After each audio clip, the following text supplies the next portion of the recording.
The Ontario Place spa deal is facing even more scrutiny after reports surfaced that the company contracted to build the facility may have misrepresented itself to the government. Our Queen's Park Bureau Chief Colin D'Mello joins me live with more on this. So Colin, obviously this raises a lot of questions. What do we know so far?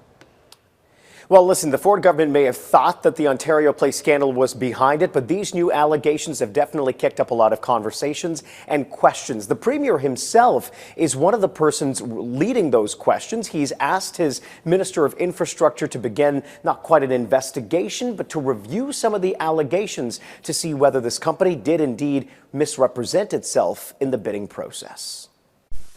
It's been sold as a world-class destination that will change the face of Toronto's waterfront. This is going to be something spectacular at the end of the day. It'll be the #1 tourist attraction, I say, in the country.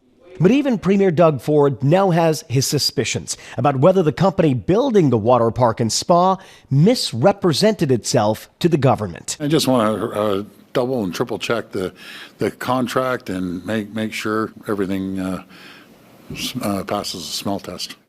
When Therme Group first bid on the Ontario Place revitalization plan, the company claimed it had owned and operated 6 other locations around the world. That was part of its selling point. But Ontario's Auditor General looked into the claim and determined it simply was not true.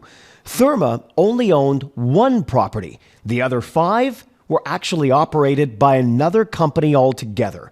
The auditor also determined the province did not do its due diligence by attempting to verify Therme's claims. This is for you to determine whether they knew and turned a blind eye, or the company successfully misrepresented themselves.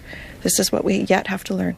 While this was first uncovered by the Auditor General, the story was revived by the New York Times, which immediately triggered a reaction from the Premier. When I heard this allegation, I went directly to the Minister and to the Deputy and said, here, look into this. The government's critics say, why now? Especially when they've been questioning the deal all along. We've questioned from the beginning why the government would go into this deal in the first place when it meant a massive subsidization by government for something that, frankly, very few people in Ontario will be able to make use of. Now the government is facing calls to tear up the deal with Therme, calls that are being rejected by the Premier. For its part, Therme Group is denying the allegations, but don't really say that they didn't misrepresent themselves either. The government has offered no other details on what this review of this contract would look like, no timelines either, or whether any of that information or the results of that internal investigation would be made public by the Premier. Reporting live at Queen's Park, I'm Colin D'Mello. Now back to you. Colin, thank you.